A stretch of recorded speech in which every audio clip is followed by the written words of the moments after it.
Welcome to the podcast series Us and Them, brought to you by Heidelberg University's Graduate School for Humanities and Social Sciences. Tune in for thought-provoking interviews with experts in different fields, from the social sciences to the humanities, from law to economics. HGGS, Us and Them. Hello, everybody, and welcome to our new episode of our HGGS podcast, Us and Them. Today, we have a very special guest, Isabella Gomez-O'Keefe, who was a presenter at our HGGS Summer Forum 2025. Welcome, Isabella. We're so happy to have you here. Thanks for having me. So, Isabella, you are a PhD student in sociology at the University of Cambridge. You did your master's in political sociology also at Cambridge, and your bachelor's degree in international affairs from the University of Georgia. And you've also worked with the US State Department and the Center for Information Resilience. That is a quite impressive CV. Thank you. One question. Are you in any way related to Georgia O'Keeffe? I'm not, or at least not that I know of. I have wondered, but the spelling's slightly different, so I don't think so, sadly. All right. I had to think of her because you studied in Georgia, and the last name is her. That was so funny. Our teacher loved that growing up. That'd be so cool, yeah. So your current PhD project analyzes the socio-cognitive framing of enemy images in American political discourse, and it builds on the findings of your past research. And you look at the use of these tactics in the US and other global contexts. And then your presentation at the forum focused on the United States and the domestic enemies. How did you get the idea to focus on this specific topic? Ooh, that's an interesting one. It kind of was a slow development. So back when I was at UGA, I was studying international relations, and I actually was focusing on the Middle East and MENA. That's what I was doing when I was at the State Department as well, and specifically looking at like terrorism and genocide studies. Oh, wow.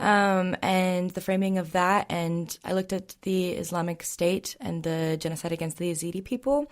And that's where I kind of got introduced to the theory of enemy images and the framing kind of tactics that were used.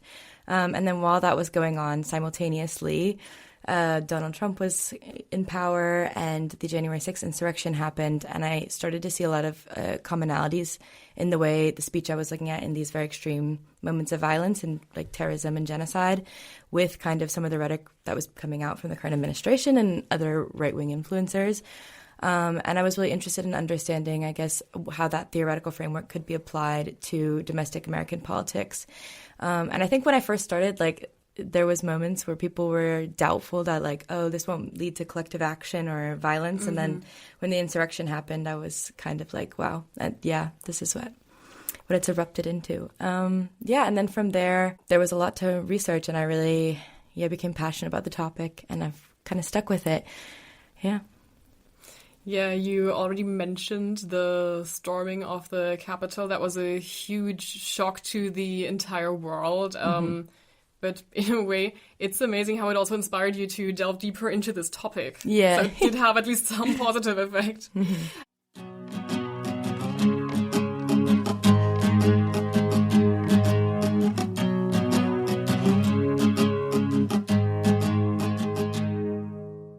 So what I wanted to ask you, because yesterday you mentioned that you conducted multiple interviews with different people, and that 80% of the people you interviewed said that the United States has domestic enemies. And so I wanted to ask you more about these people you interviewed. Like, who were they? How did you choose who you wanted to do an interview with? And how many people were actually your interview partners?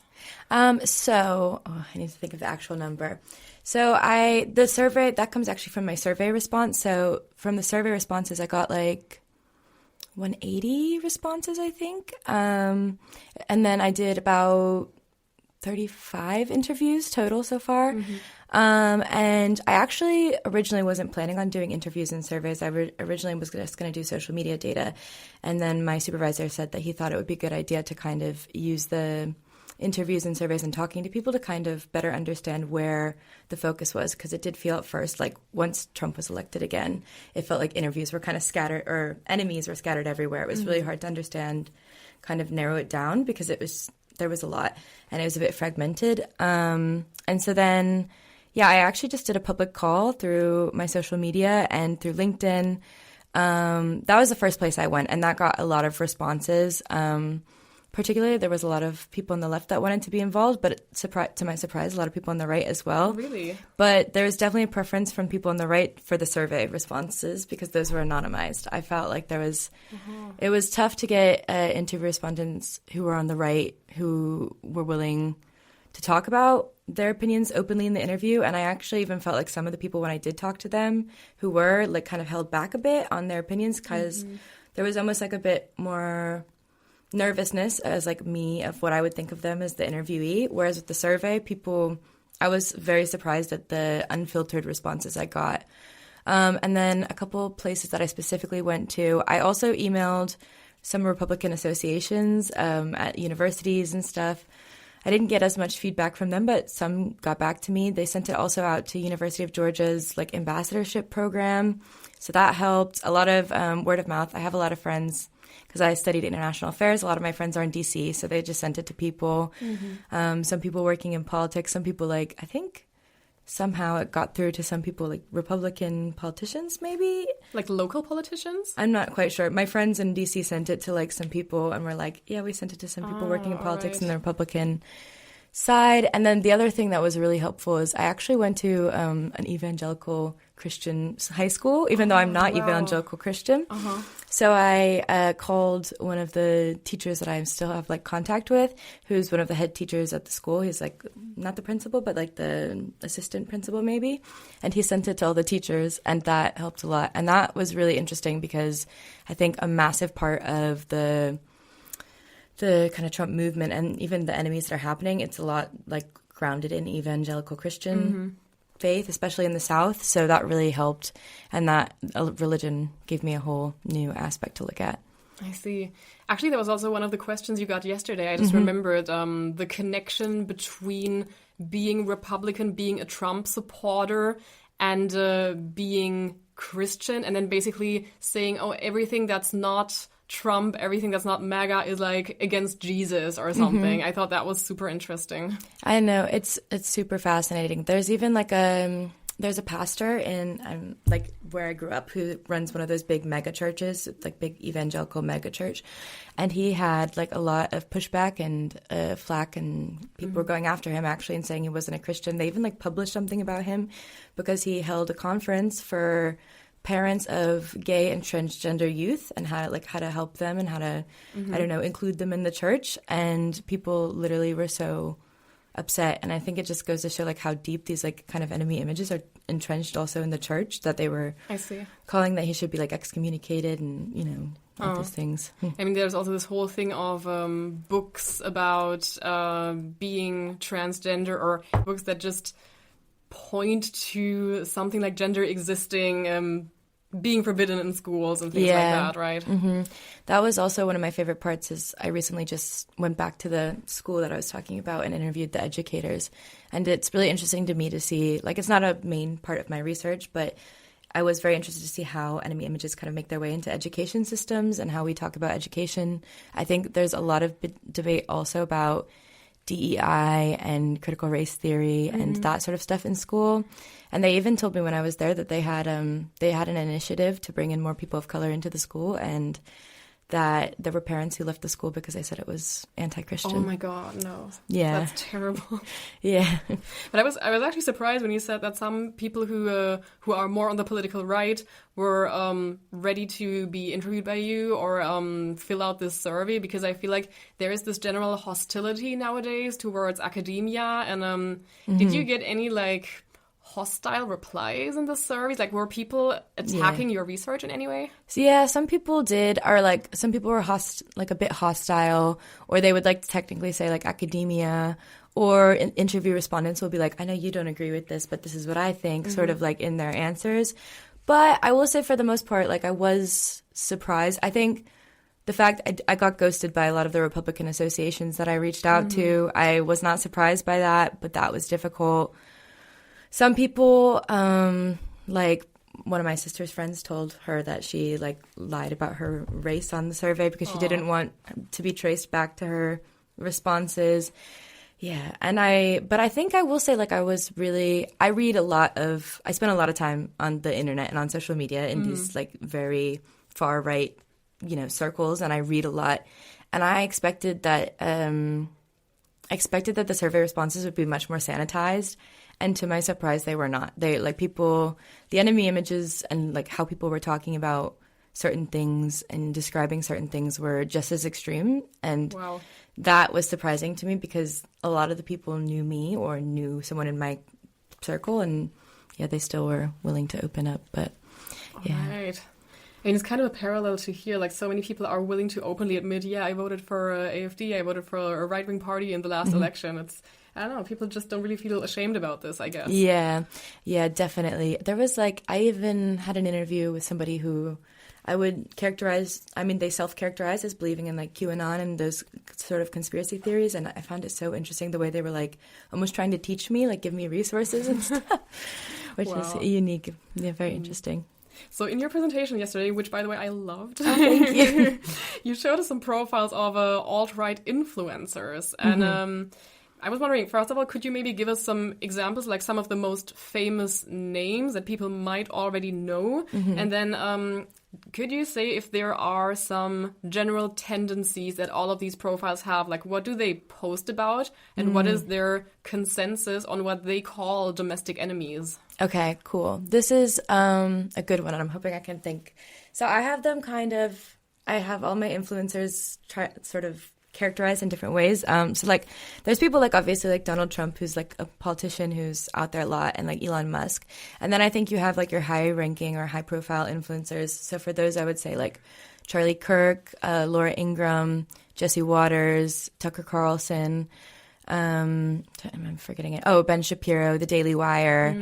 And then you have like sort of smaller scale ones. I know there's the girl, her name is Riley Gaines, who's making a lot of prominence right now. Pearl something, who is quite interesting because she's specifically like anti-feminist in the alt-right. So you have like different kind of variations where there's some that like Brett Cooper, I think, is more like religious like connotation. Oh, Candace Owens. So you see like there's kind of different levels. A lot of the smaller scale ones have associations with either the Daily Wire or Turning Point USA or the Heritage Foundation. Those are, and I'm trying to think, PragerU is another one. So like they usually will be like ambassadors for these bigger organizations, and that kind of either before or after their profiles. And then you also have ones that I would say don't characterize as right-wing influencers, but sometimes end up leading to that kind of pathway. So I see.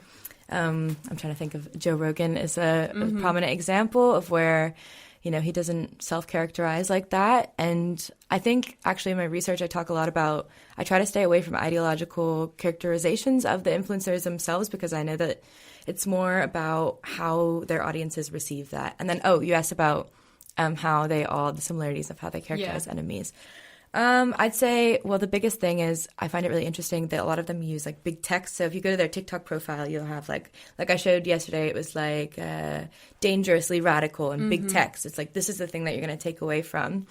Scandalous headlines. Yeah. And then they all have like the same kind of pattern of framing the enemy. So I would say it's definitely always the same kind of enemies I discussed in my research yesterday. So immigrants are commonly talked about, anyone considered to be woke, so racial justice, feminist, that sort of thing, politicians, protesters, and then the last one I always forget. And then anyone involved in the knowledge production, so academia, media, young educators are all kind of demonized, and these are kind of the main targets.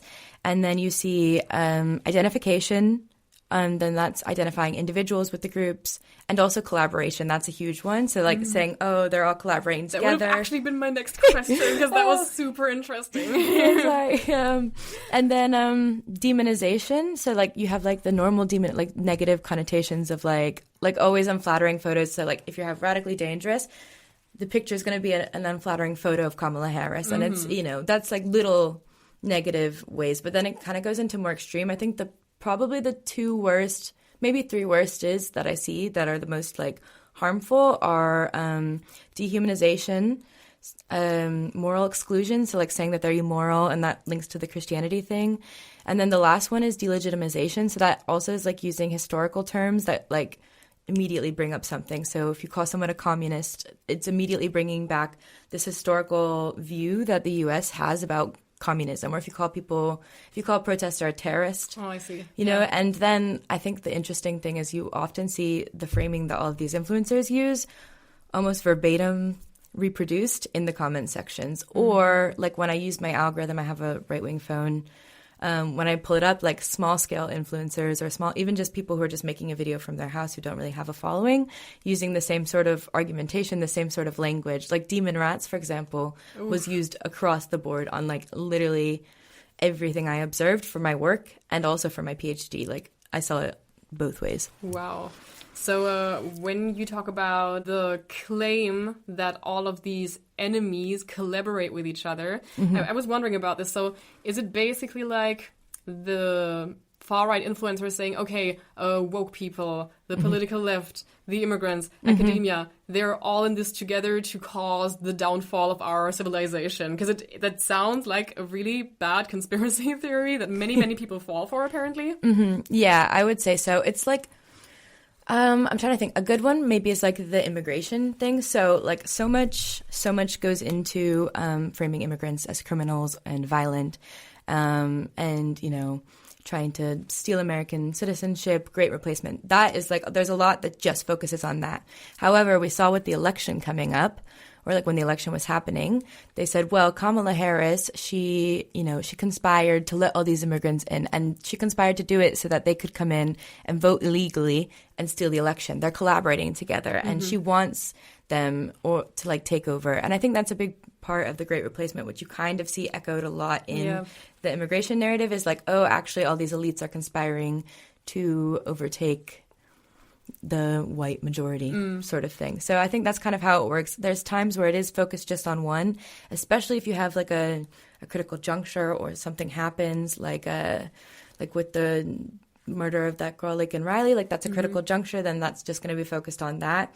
But then it kind of is used like pretty quickly after to villainize other enemies. So yeah, like the Democrats, or even now we're seeing it in California. The protesters are now being villainized alongside the immigrants.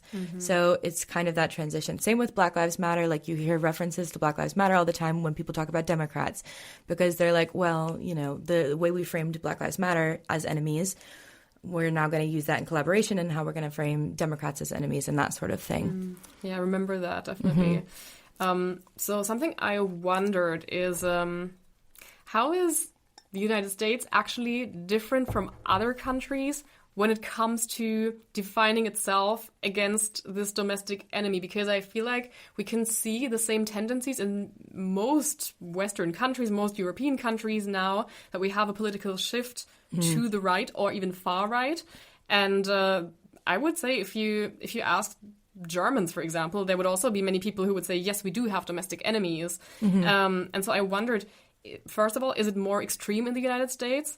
And then the second question I thought of, since my research also focuses on the war on terror in film, and so one aspect of that is also othering of Middle Eastern people in film. And so there has always been this image of the other against which the US has kind of defined itself, right? Because at first, when it became an actual state, it was like, we're not like Europeans. Yeah. It's them and we're Americans. And then later it was the Soviets and it was Middle Eastern terrorists. Now it seems to be the domestic enemy. So would you say that this is like a continuation of this trend? And is that what differentiates the US from other countries when it comes to this political shift and setting yourself apart from the domestic enemy? Yeah, I think that's a really interesting question. I definitely do think we see it a lot in different contexts. I mean, even in Germany, like looking back historically with World War II, like I think you could understand that as using enemy images then and now with immigration, anti-immigration here. I think the US is unique in a couple of ways. I think its scale and its size is one way, because I think within nationalism, one of the big issues is trying to connect people. And like United States culture is very individualist. It's very, about the individual. Even just, we talked about public transport earlier. Right. And even just with public transport, it's isolating. It's keeping people separate from one another. And so it's difficult to create that sense of community. And it's also very, multiracial country, multi-ethnic. So again, there's like not such an inherent culture that links everyone together. And I think that's why the U.S. kind of has relied on it historically. I would say it's a continuation of the enemy images. I mean, if we look at the Cold War, yes, there was an external enemy, but there was also an internal enemy of the Red Scare and going after academics and media. Right. And with the war on terror, it's the same thing. Just it was the other abroad and the terrorist abroad, but it was also a lot of rise in Islamophobia, going against academics who spoke out, going against protesters, anti-war protesters. So I don't think it's necessarily new. I think it's kind of something that's been culturally ingrained a bit and linked to a lot of different elements. Also, I think like linked to American exceptionalism a bit. But I think that then, I think maybe because of that, those factors, there's maybe more extreme uses of it, more extreme focus on it. And I think the media also has like impacted to kind of this new characterization of it as well. I see. Especially with media like TikTok, where you can get, I don't know, 20 million views on your video very quickly if it goes viral, if the algorithm thinks it's worthy of going viral. Yeah, definitely. Like, I mean, if we think about the war on terror is a great example because it really showed how the media sensationalized these enemy images to kind of get viewership and keep viewership. So they had economic incentives. And when we think about that, that was before social media for the most part. And like now with social media, it's even more economically incentivized. It's even more quick. It's even, you need to gather that attention even more.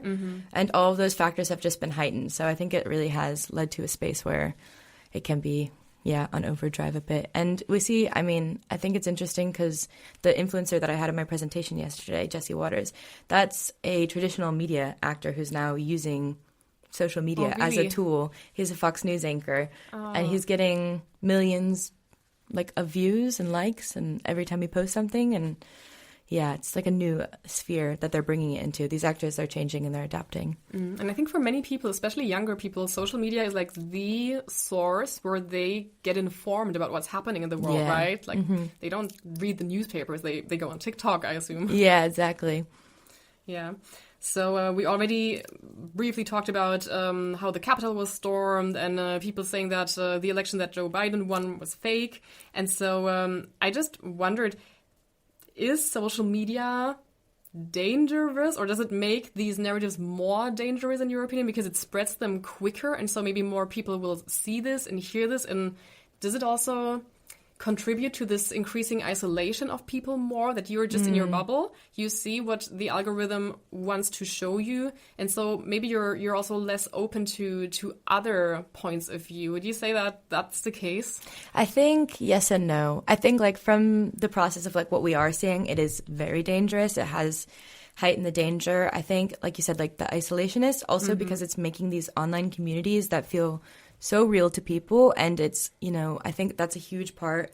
A lot of like enemy image theory focuses on the portrayal of the other, but another massive part of my research is also, in order to effectively portray the other in a way that's going to mobilize people, you also have to have a really strong like collective identity that's being framed and in-group alliances. And I think that is one of the things that we've seen on my, even from my little my far-right TikTok that I have account, like I can see it. I can see these echo chambers and these bubbles, and you can see people start to go a bit more extreme, I think more sensationalized. People are reacting with emotions, and so definitely there's a lot of danger to it. But I will say on the flip side of that, I think it also has the potential for a lot of good.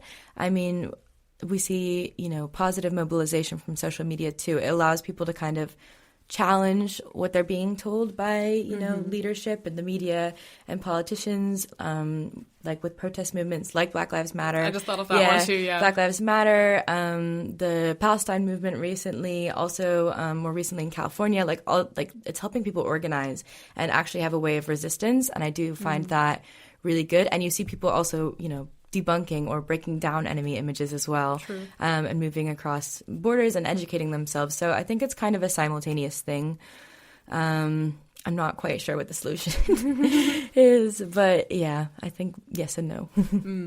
Something I also find really interesting in general is I can talk about the German example of the AfD again. They have more viewers on social media than all of the other German parties combined, because apparently their content is attractive to younger people especially. And then in the last election, most women under, I think, 29 voted for like the left-wing parties, and then most men in this age group voted for AfD. And then I wondered, do influencers, and maybe you also included him, Andrew Tate, Yeah. do they play a huge role in this? And also, do you think this anti-feminism manosphere movement that we see right now with people like Andrew Tate, does that also contribute to these domestic enemy images we see right now? And are women becoming an enemy image? Yes, and women are like a really interesting one. I think I mentioned this briefly yesterday, but there's like a weird thing of women have become an enemy image, particularly feminist women and women who don't want to have children, academic women, you know, professional women. These are all things. And I think I'm trying to make sure I don't forget all the the question. But like a lot of the way that they're framed by these influencers is like this death of the family sort of thing.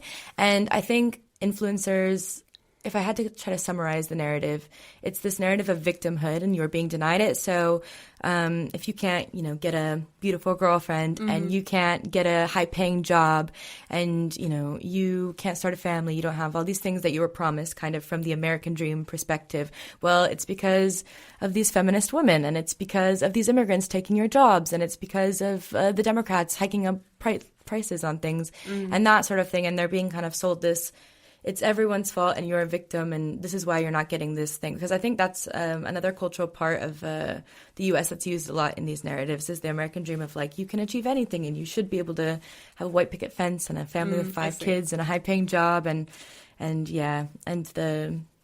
I think it is a big part. And I think that's what I considered under the woke enemy. I have like kind of different groups that I'm looking at. So I think like people of color being presented as enemies. That's why you're seeing all this anti-DEI, but women for sure. And like feminism, it's a huge part. I mean, Charlie Kirk, one of the influencers I just talked about, just went on and to Cambridge, actually, to the Cambridge Union, was debating a girl there.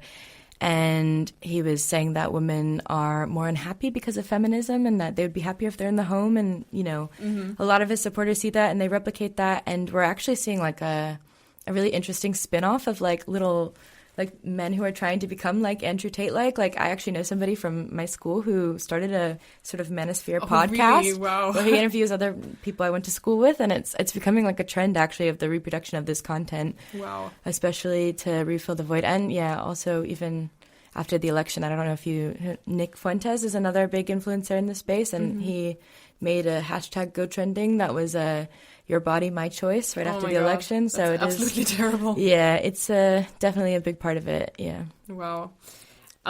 So I think it was Australia who wants to ban social media for teenagers under the age of 16. And I've been wondering whether this is a good idea or not. In your opinion, does it make sense? Would it avoid or would it stop people from gravitating more towards these far-right influencers, or is it just not a solution to this problem at all? My gut instinct is no, because I don't think it's the right solution, because I do think that social media, like I said, can be used for critical thinking, and I think it's all these issues I think there's other ways to address them. I think like more in like education, early education, teaching equality, you know, intervention when you see people like having these kind of tendencies or falling into these pipelines through like psychologists and educators. I think it's more about like fixing the social issues that are contributing, I guess, rather than like just the social media companies. Although I do kind of see both sides of it as well. It is concerning about, how young kids are getting access to this. And I see, yeah. But it would be too easy to just like demonize social media and be like, this is all bad and nobody should use it. Yeah, whereas it's kind of When I think from the opposite perspective of like critical thinking, education, at least in the US context, sometimes is not showing the complete story of certain things, and it's not helping, teach empathy towards like certain minority groups. It's not really showing the history of all the oppression and horrors they faced. And I think on social media there are spaces where there are like education to that and offering more opinions. So I would like to think that it could actually be a tool, but I'm not sure. Sounds great though.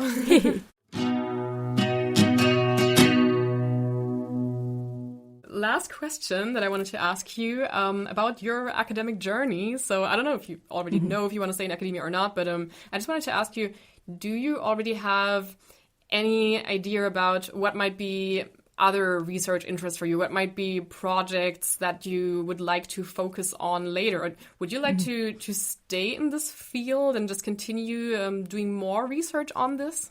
Yeah, definitely. I definitely want to stay in academia. I also really prefer probably to stay in European academia. I think right now, I think it's a lot safer. I get more safety and freedom of expression here. But I think I want to definitely continue with this one for a while. There's a lot of data, and even my thesis is going to feel small compared to what there is. Like, I would love to maybe write a book about this topic and keep exploring it. And then I'd like to also look into sub kind of topics in more detail.